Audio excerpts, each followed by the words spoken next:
पढ़ने वाले हैं इलेक्ट्रोस्टैटिक चैप्टर के अंदर हमारा कैपेसिटर का टॉपिक। ठीक है, अब देखो कैपेसिटर होता क्या है हमारे पास में। बेसिकली हम यहाँ पर न्यूमेरिकल पॉइंट ऑफ व्यू से देखेंगे कि कौन कौन से आपके पास में यहाँ पे केसेस हैं जो न्यूमेरिकल्स के अंदर डायरेक्टली यूज किए जाते हैं। तो शुरू करते हैं। देखो सबसे पहले मैंने यहाँ पर हम कैपेसिटर से ही शुरू करते हैं। ठीक है, तो आपके पास में हम बात करने वाले हैं आज किसके बारे में, कैपेसिटर के बारे में। ठीक है, कैपेसिटर को आप C से रिप्रेजेंट करते हो जैसे रेजिस्टेंस को हम R से रिप्रेजेंट करते हैं। ठीक है, हमारे पास में तो कैपेसिटर को आप C से रिप्रेजेंट करोगे। अच्छा, अब देखो हमारे पास में कैपेसिटर की एक प्रॉपर्टी कहलाती है कैपेसिटेंस। ठीक है, हमारे पास में जैसे रेजिस्टर की क्या कहलाती है, रेजिस्टेंस, इसी तरीके से कैपेसिटर की प्रॉपर्टी होती है कैपेसिटेंस। अब हमें तो देखना नहीं है थ्योरेटिकल में कि हम क्या डेफिनेशन लिख आएंगे, हमें यूज करनी है यहाँ पर न्यूमेरिकल्स के कॉन्सेप्ट। तो देखो जो आपके पास में कैपेसिटेंस निकालने का फॉर्मूला होता है, एक तो फॉर्मूला ये होता है that Q is equal to C into में V। Q होता है आपके पास में चार्ज जितना कैपेसिटर ने स्टोर किया होगा, और V होता है आपके पास में वोल्टेज यानी पोटेंशियल डिफरेंस। ठीक है, सो एक फॉर्मूला है हमारे पास में Q is equal to C into में V, जो हमारा किसमें यूज होता है, डायरेक्टली न्यूमेरिकल्स के अंदर। अब देखो जो ये पोटेंशियल डिफरेंस है या पोटेंशियल हम बोलेंगे यहाँ पर, क्योंकि पोटेंशियल डिफरेंस तो हम दो पॉइंट के बीच में निकाल लेंगे। अगर हम सिंगल पॉइंट की बात करें तो हम यहाँ पर पोटेंशियल बोलेंगे। सो पोटेंशियल का फॉर्मूला होता है KQ अपॉन में R के बराबर। ठीक है, हमारे पास में अब देखो अगर पोटेंशियल KQ अपॉन में R के बराबर है तो यहाँ पर हम क्या देखेंगे कि देखो इसके एक ही जगह पे मैं क्या लिख सकती हूँ, 1 upon 4 pi epsilon not, K1 upon 4 pi epsilon not के बराबर होता है, इनटू में Q मल्टीप्लाई में R। ठीक है, यहाँ तक की बात। अब यहाँ मैंने Q बड़े मतलब कि चार्ज को मैंने कैपिटल Q से रिप्रेजेंट किया था, तो मैं यहाँ भी किससे रिप्रेजेंट कर देती हूँ, कैपिटल Q से। ठीक है, ये किसकी वैल्यू आ गई, पोटेंशियल की आपके पास में। अब मुझे ना यहाँ पे C की वैल्यू निकालनी है, तो मैं क्या करूंगी, Q पाई में V क्या C के बराबर होगा, होगा। अब इसी वैल्यू को मैं यहाँ पे पुट करूंगी that C is equal to Q, और V की वैल्यू क्या निकल कर आई हमारे पास में, Q, और ये ऊपर पलट कर चला जाएगा तो क्या आ जाएगा, 4 पाई एप्सिलॉन नॉट इनटू का R। तो अगर आपके पास में कोई स्फेरिकल कैपेसिटर है तो उसकी आपके पास में कैपेसिटेंस की वैल्यू क्या होती है, 4 पाई एप्सिलॉन नॉट R। ठीक है, एक फॉर्मूला हमारे पास में ये हो गया और एक फॉर्मूला ये हो गया कि स्फेरिकल कैपेसिटर की आप कैपेसिटेंस कैसे निकालोगे, उसका फॉर्मूला हो जाएगा C is equal to 4 pi epsilon naught. ठीक है, हमारे पास में अब इसका हमारे पास में एक इंपॉर्टेंट पॉइंट आता है कि अगर आपके पास में मीडियम कंडक्टिंग हो, ये कैपेसिटेंस आपके पास में निकल कर आती है जब आपके पास में उसके आसपास का जो मीडियम है वो कंडक्टिंग नहीं है, यानी उसका चार्ज उसी के ऊपर रह रहा है, कैपेसिटर के ऊपर ही। अगर आसपास मीडियम आपका कंडक्टिंग होगा तो उस केस के अंदर क्या हो जाता है, कैपेसिटेंस की वैल्यू हो जाती है इनफाइनाइट। कब, अगर आपके पास में कैपेसिटर के सराउंडिंग का जो मीडियम है वो कैसा है, आपके पास में कंडक्टिंग है। वैसे हम किसमें निकालते हैं, मोस्टली वैक्यूम कंडीशन के अंदर क्या है हमारे पास में, कंडक्टिंग है हमारे पास में। ठीक है, तो अगर मैं आपके पास में कैपेसिटर के अराउंड जो मीडियम है वो नॉन कंडक्टिंग है तो हम ये वाला फॉर्मूला लगाते हैं। मोस्ट हमेशा हमारे पास यही फॉर्मूला लगता है। अगर वो एक स्पेशल कंडीशन देकर बोले कि आपका मीडियम कंडक्टिंग है तो उस केस के अंदर स्फेरिकल कैपेसिटर का कैपेसिटेंस क्या हो जाता है, इनफाइनाइट। ठीक है, हमारे पास में अब इसके बाद हम चलते हैं कि इन कैपेसिटर्स को दो तरीके से क्या किया जाता है, अरेंज किया जाता है। ठीक जैसे हम रेजिस्टर्स को यानी कि रेजिस्टेंस को हम किस तरीके से निकालते हैं, दो तरीके से रेजिस्टेंस निकालते हैं ना, सीरीज में और पैरेलल में। ठीक इसी तरीके से हम कैपेसिटेंस भी सीरीज और पैरेलल दो तरीके से निकालते हैं। ठीक है, अगर आपके पास में कैपेसिटर सीरीज में लगे हुए हैं, अब पता कैसे चलेगा सीरीज में, अब ये वाला कैपेसिटर एक है, ये सीधा का सीधा दूसरे कैपेसिटर से जुड़ा हुआ है ना, एक ही लाइन के अंदर रखे हुए हैं, तो ये क्या है हमारे पास में सीरीज में कैपेसिटर। अब देखो यहाँ पर एक वैल्यू आएगी K को हम बोलते हैं डाई इलेक्ट्रिक कांस्टेंट। K होता है हमारे पास में डाई इलेक्ट्रिक कांस्टेंट, ये कहलाता है। और अगर कैपेसिटर के अंदर आप कोई डाई इलेक्ट्रिक कांस्टेंट रख देते हो तो कैपेसिटर का फॉर्मूला क्या हो जाता है, C डैश, मतलब जो आपका नया कैपेसिटेंस आएगा वो किसके बराबर होगा, डाई इलेक्ट्रिक मल्टीप्लाई में जो आपके पास में पहला कैपेसिटेंस था, तो ये यानी कि डाई इलेक्ट्रिक के आने से कैपेसिटेंस क्या कर जाती है, इंक्रीज कर जाती है। एक फॉर्मूला हमारे पास में ये हो गया। अब जब भी हम कैपेसिटर को सीरीज के अंदर लगाते हैं तो हम ये देखते हैं कि सीरीज के अंदर पोटेंशियल डिफरेंस अलग अलग होता है। तो अगर मैं ये मानूं कि इस पूरे के पूरा जो नेट आपके पास में कैपेसिटर तैयार होगा दो कैपेसिटर के जुड़ने से, उसका पोटेंशियल डिफरेंस है आपके पास में V, यानी उसकी वोल्टेज क्या आपके पास में V है। तो टोटल वोल्टेज अगर मैं निकालूं तो ये V1 प्लस में V2 के बराबर हो जाएगी। V1 इसकी और V2 इसके पास में आपके पास। अब देखो हमने एक फॉर्मूला पढ़ा था that Q is equal to CV के बराबर होता है। यहाँ पर आप V की वैल्यू निकालो तो Q बाय C किसके बराबर हो गया, V के। वैल्यू पुट कर दो। टोटल चार्ज हमने Q माना, नेट कैपेसिटेंस हमने C मानी, चाहे हम इसको C नेट भी लिख सकते हैं। V1 किसके बराबर हो जाएगा, Q अपॉन में C1 के बराबर, और V2 किसके बराबर हो जाएगा, Q अपॉन C2 के बराबर। यानी कि यहां से अगर हम Q निकाल लें तो यहाँ पर क्या हो जाएगा, Q कॉमन आ गया, 1 अपॉन C1 प्लस में C2, यानी कि नेट कैपेसिटेंस का फॉर्मूला क्या हो जाता है सीरीज के अंदर, C1 प्लस में C2। ठीक जैसे हम पैरेलल के अंदर रेजिस्टेंस का फॉर्मूला निकालते हैं, कैपेसिटर के अंदर वैसा ही फॉर्मूला किसमें आता है, जब हम सीरीज के अंदर लगाते हैं। ठीक है हमारे पास में। अब अगर आप पैरेलल के अंदर कनेक्ट करते हो, अच्छा एक चीज और रहेगी हमारे पास में, ठीक है, इसको हम और कैसे लिख सकते हैं, हम इसका एलसीएम लेके लिखें तो हमारे पास में क्या आ जाएगा, नेट कैपेसिटेंस C1 मल्टीप्लाई में C2 अपॉन में C1 प्लस में C2। ये चीज हमको पता है। ठीक है हमारे पास में। अब यहाँ पर एक चीज और देखो, अगर मैं इनकी C1 और C2 की अलग अलग वैल्यू निकालूं, देखो कैपेसिटेंस का फॉर्मूला होता है एप्सिलॉन नॉट A बाय में D। एक कैपेसिटेंस निकालने का फॉर्मूला हमारे पास में ये भी होता है। ठीक है, अब देखो यहाँ पर अगर मैं C1 की वैल्यू निकालूं तो एप्सिलॉन नॉट, एरिया सीरीज के अंदर दोनों ही कैपेसिटर का क्या रहता है, सेम रहता है। ठीक है, यानी इसका भी एरिया A है और इसका भी एरिया क्या है, A। तो मैंने एरिया को चेंज नहीं करा।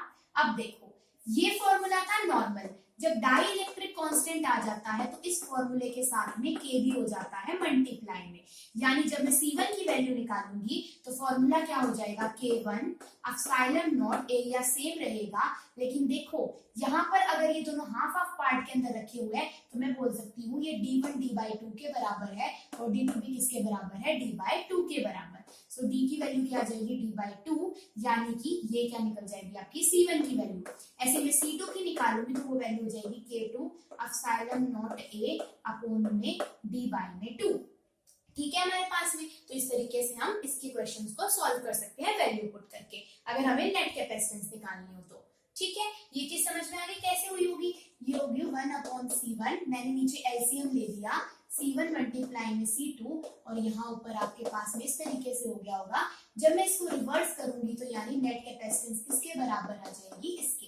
ये तो हमने सिर्फ आगे नॉर्मल एलसीएम ले रखा है। ठीक है हमारे पास में, ये क्या आ गया आपके पास में, नेट कैपेसिटेंस। ये हमारे पास में था सीरीज के अंदर। जब हम पैरेलल के अंदर निकालेंगे इसी वाले को तो हम किस तरीके से करेंगे, देखो पैरेलल के अंदर हमारे पास में पोटेंशियल डिफरेंस सेम रहता है तो हम यहाँ पर चार्ज को यूज करेंगे। चार्ज आपके पास में नेट किसके बराबर होगा, Q1 प्लस में Q2 के, यानी इसके ऊपर Q1 चार्ज, नीचे वाले कैपेसिटर के ऊपर Q2 चार्ज। तो देखो चार्ज किसके बराबर होता है, C इंटू V के बराबर। तो नेट हमने चार्ज मान लिया था Q1 की वैल्यू किसके बराबर हो जाएगी, C1 इंटू में, अब पैरेलल में है तो पैरेलल में पोटेंशियल डिफरेंस सेम रहेगा तो V तो यानी दोनों में सेम ही रहेगा। यहाँ आ जाएगा C2V, यानी नेट कैपेसिटेंस किसके बराबर आ गई, C1 प्लस में C2 के। ठीक है, अब यहाँ पर भी अगर मैं C1 की वैल्यू निकालूं तो किसके बराबर हो जाएगी, K क्या है पहले वाले के लिए, K1 एप्सिलॉन नॉट, लेकिन इस वाले केस के अंदर एरिया हो जाएगा हाफ आपके पास में, और नीचे D डिस्टेंस सेम रहने वाला है। ठीक है, D है आपके पास में कि दो कैपेसिटर के बीच में कितना डिस्टेंस है, इनका कैपेसिटर की लंबाई कितनी है। C2 के लिए निकालूंगी तो K2 epsilon naught A by में 2 इंटू में D। ठीक है, तो इस तरीके से हम निकाल सकते हैं। सीरीज का फॉर्मूला होता है हमारे पास में ये वाला, that 1 upon C is equal to C1 plus में C2, और सीरीज के लिए कौन सा फॉर्मूला, सॉरी पैरेलल के अंदर ये वाला फॉर्मूला और सीरीज के लिए ये वाला फॉर्मूला। अब इसके और केसेस जो हमारे पास में आते हैं, सीरीज पैरेलल का हमने देख लिया। नेक्स्ट है हमारे पास में यहाँ पर, ठीक है, हमने ये वाला नेट तो देख लिया। अब है आपने क्या करा, पहले तो मैंने क्या करा था, मान लीजिए 2 प्लेट्स थी कैपेसिटर की, इस पूरे के अंदर डाइलेक्ट्रिक रख दिया था, के को डाइलेक्ट्रिक बोलते हैं। अब मैंने सिर्फ इतने से एरिया के अंदर ही क्या रखा है, आपका डाइलेक्ट्रिक रखा है, ठीक है। डाइलेक्ट्रिक को हम के से रिप्रेजेंट करते हैं, ये चीज क्लियर होगी। अब इन दो कैपेसिटर की प्लेट के बीच में डिस्टेंस था हमारे पास में स्मॉल डी, ठीक है, यहाँ तक की बात। तो अब हमें यहाँ पर देखना है कि इसका आप नेट कैपेसिटेंस किस तरीके से निकालोगे, ठीक है। एक तो ये वाला एरिया का कैपेसिटेंस अलग निकलेगा और इस वाले एरिया का कैपेसिटेंस अलग निकलेगा। तो हम कैसे निकालेंगे नेट कैपेसिटेंस, देखो मान लिया मैंने इसके लिए निकलेगा C1 कैपेसिटेंस और इसके लिए निकलेगा C2। तो नेट कैपेसिटेंस कैसे निकालेंगे ऐसे वाले केस का, ये हमारा तीसरा केस है। तो C1 प्लस में C2। अब देखो नेट कैपेसिटेंस कैसे निकालते हैं हम, हमारे पास में फॉर्मूला हमारे नेट के लिए मैंने यहाँ पर क्या लिख दिया। अब देखो क्या ये कैपेसिटर सीरीज में लगे हुए या पैरेलल में, सीरीज के अंदर है, तो सीरीज के अंदर हम कैपेसिटर को कैसे लिखेंगे नेट कैपेसिटेंस को, 1/C1 C is equal to 1/C1 plus में C2। यहाँ तक की बात क्लियर होगी। तो अब देखो C1 की जब मैं वैल्यू निकालूंगी तो किसके बराबर आ जाएगा, K epsilon naught A by में D के बराबर आ जाएगा। लेकिन पूरे के पूरे D के अंदर तो K रखा नहीं हुआ हमारे पास में, मान लिया इसका एरिया क्या है, दोनों का A है, ठीक है। हमारे पास में कितने के अंदर रखा हुआ है, हमने ये माना कि जो डाइलेक्ट्रिक कांस्टेंट है ना, इसकी थिकनेस कितनी है, T है, यानी D में से टोटल सिर्फ T एरिया T लेंथ के अंदर ये रखा हुआ है, ठीक है। तो बचा हुआ इसका कितने के बराबर हो गया, D माइनस के T के अंदर हो गया, यानी कि जो आपने यहाँ पर डाइलेक्ट्रिक डाला है वो T थिकनेस का है, ठीक है। T यहाँ पर क्या रिप्रेजेंट कर रही है, हमारे पास में थिकनेस को रिप्रेजेंट कर रही है, किसकी, डाइलेक्ट्रिक की, ठीक है। अब देखो तो यहाँ पर कितना आ गया T, जब मैं C2 की वैल्यू निकालूंगी तो K, अब देखो C2 के अंदर तो कोई डाइलेक्ट्रिक है ही, तो K लिखने की जरूरत नहीं, यहाँ क्या आ जाएगा एप्सिलॉन नॉट A, और कितनी थिकनेस बची अब हमारे पास में, D माइनस का T। तो ये C1 की वैल्यू आ गई और ये C2 की। अब हम यहाँ पे पुट कर सकते हैं, C1 की जब मैं वैल्यू पुट करूंगी तो ये हो जाएगा K epsilon naught A upon में T हो जाएगा ऊपर, और यहाँ पर क्या आ जाएगा C2 की वैल्यू एप्सिलॉन नॉट A और ऊपर क्या आ जाएगा D माइनस का T। ये चीज हमारे पास में क्लियर हो गई। अब देखो यहाँ पर हम आगे क्या कर सकते हैं, ये अफेक्टिव है आपके पास में। तो अब इन्होंने यहाँ पर क्या बोला हमको कि हम क्या करें, इसको हमें पलटना पड़ेगा नेट निकालने के लिए। तो जब मैं इसका नेट निकालूंगी तो अब यहाँ पर क्या कर सकते हैं, हम इसको पलट दे सी इफेक्टिव निकालने के लिए। तो ये क्या हो जाएगा, के एप्सिलॉन नॉट A अपने पास में अपॉन में T। या एक काम करते हैं, पहले से हम कॉमन निकाल लेते हैं। क्या कॉमन निकल सकता है, यहाँ से कॉमन निकल सकता है एप्सिलॉन नॉट A अपने पास में, एप्सिलॉन नॉट A बाहर निकल जाएगा, अंदर क्या बच जाएगा, T अपॉन का K प्लस में D माइनस का T अपॉन का 1, ये बचेगा। जब मुझे C इफेक्टिव निकालना होगा तो मैं इसको जब पलट दूंगी तो ये किसके बराबर हो जाएगा, एप्सिलॉन नॉट A अपॉन में किसके बराबर, यहाँ पर एक तो अपने पास में K बच गया, ठीक है। तो मैं यहाँ पर क्या करती हूँ, कुछ और शॉर्ट देख लेते, तो बहुत लंबा जा रहा है, तो हम इसको क्या करें, ठीक है। हाँ, अगर मैं इसको पलटती हूँ तो वैसे यहाँ पे क्या आता अपने पास में कि ये T तो यहाँ आ जाता आपके पास में और K ऊपर जाता। मैं इस K को ऊपर नहीं ले जा रही, बाय में इसके यही लिख लेती हूँ, और यहाँ क्या था मेरे पास में, D माइनस का T था अपने पास में, यानी कि यहाँ से आपके पास में C इफेक्टिव कैपेसिटेंस की वैल्यू क्या आ जाती, एप्सिलॉन नॉट A अपॉन में T बाय का K प्लस में D माइनस का T, ये निकल कर आ जाती। मैं इस K को, वैसे तो क्या होता है एप्सिलॉन नॉट A के साथ में ऊपर जाता, या फिर मुझे यहाँ पे एलसीएम लेना पड़ा, मैं एलसीएम नहीं लिया, मैंने क्या करा, इसको मैंने ऑलरेडी यहाँ पर क्या रख दिया, बाय में ही छोड़ दिया। तो हमारे पास में इस तरीके से ये वाला फॉर्मूला निकल कर आ जाएगा, किसका, हमारे पास में C इफेक्टिव ऑफ कैपेसिटेंस का। तो ये थिकनेस वाले केस में डायरेक्टली इस रिजल्ट को यूज किया जाता है। ये हो गया थर्ड केस। अब इसका ही आपका एक सब केस होता है फोर्थ, और फोर्थ क्या सब केस होगा कि अगर वो आपको ये बोल दे कि आपके पास में अगर जो ये मेटल की जो प्लेट डाली गई थी, यहाँ तो मैंने क्या डाला था, कोई डाइलेक्ट्रिक की प्लेट डाली थी, अगर वो बोल दे कि if a metal plate is introduced, यानी इस डाइलेक्ट्रिक की जगह पे मैंने क्या रख दिया, यहाँ पर एक मेटल प्लेट को मैंने क्या कर दिया, इंट्रोड्यूस कर दिया, ये अपना। तो जो मेटल की प्लेट होती है ना, उसका डाई इलेक्ट्रिक होता है आपके पास में इनफाइनाइट, ठीक है।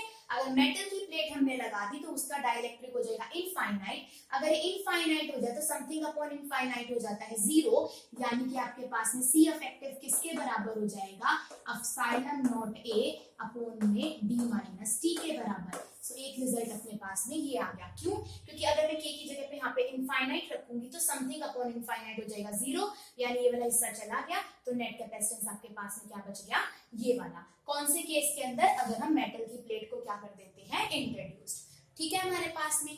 अब इसका एक सब केस और बनता है, वो सब केस क्या है हमारे पास में, कि अगर वो मेटल की जो प्लेट हमने इंट्रोड्यूस करी है उसकी थिकनेस बहुत ज्यादा क्या है, कम है।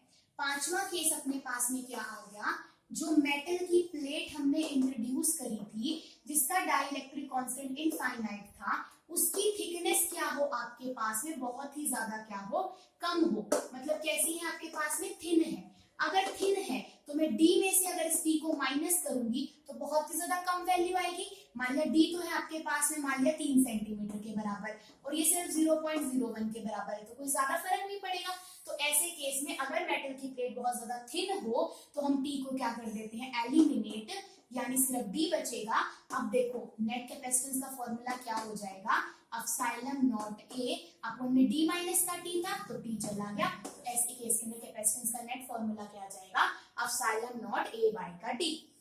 ये चीज क्लियर होगी अपने पास में, ठीक। अब हम निकालते हैं आगे इसका भी कौन सा केस हमारे पास में आ सकता है, ठीक। ये चीज हो गई। अब एक हमारे पास में और क्या पूछिएगा, वो इस तरीके से पूछ सकता है,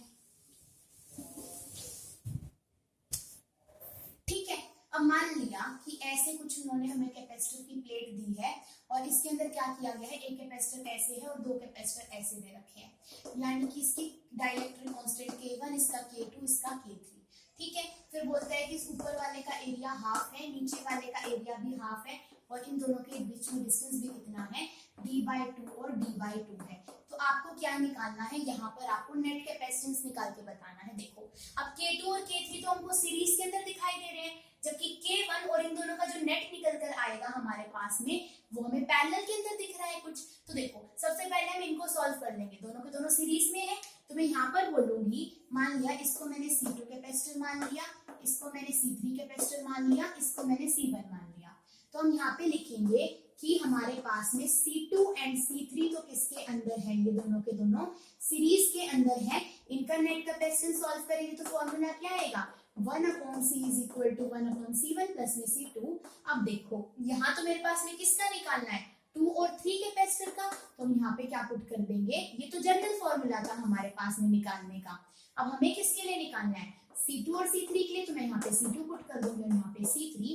तो इनका नेट कैपेसिटेंस क्या निकल कर आ जाएगा अपने पास में, ये आ जाएगा C3 प्लस में C2 इंटू में C2 का C3, यानी अफेक्टिव कैपेसिटेंस क्या निकल कर आ गया यहाँ से, मान लिया मैं इसको C डैश मान लेती हूँ, ये हो जाएगा C2 इंटू में C3 अपॉन में C2 प्लस में C3, ठीक है। इन दोनों का नेट कैपेसिटेंस क्या निकल कर आ गया, C डैश। अब ये ऊपर वाला कैपेसिटर और ये नीचे वाला जो कैपेसिटर है हमारे पास में C डैश है वो C1 है, ठीक है। हमारे पास में ये दोनों के दोनों है पैरेलल में, और पैरेलल में हम कैसे निकालेंगे भाई, C डैश एंड C1 कैसे है हमारे पास में, पैरेलल में है, पैरेलल में कैपेसिटर डायरेक्टली जुड़ जाते हैं, तो C डैश हमारे पास में, यानी C डैश प्लस में C1 क्या दे देगा हमें, नेट कैपेसिटेंस। तो C डैश की वैल्यू क्या आई है, C2 into C3 upon C2 plus में C3, इसमें हम डायरेक्टली C1 को ऐड कर देंगे और ये हमारे पास में क्या आ जाएगा, इसका नेट कैपेसिटेंस, यानी कि आंसर। इसी टाइप के न्यूमेरिकल्स पूछे जाते हैं, इनकी अलग अलग अरेंजमेंट दे देगा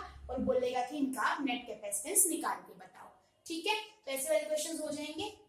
एक चीज और एक पॉइंट है इसके अंदर जो पूछा जाता है कि मान लिया कि आपके पास में ना दो कैपेसिटर हैं अलग अलग, और आपने ना उन कैपेसिटर को किसी ना वायर के साथ में कनेक्ट कर दिया, मेटेलिक वायर के साथ में, तो क्या होगा उनके अंदर।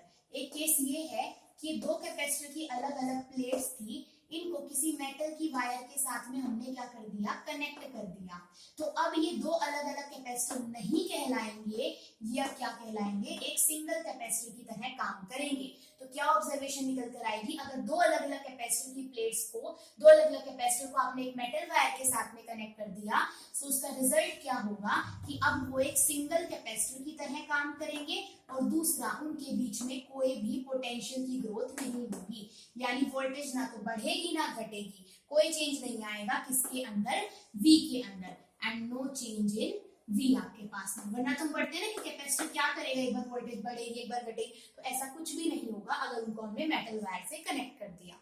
ठीक है, तो ये वाले हमारे पास में सारे केसेस थे किसके, कैपेसिटर एंड डाइलेक्ट्रिक कांस्टेंट से रिलेटेड जितने भी न्यूमेरिकल्स हमारे बनते हैं। ठीक है।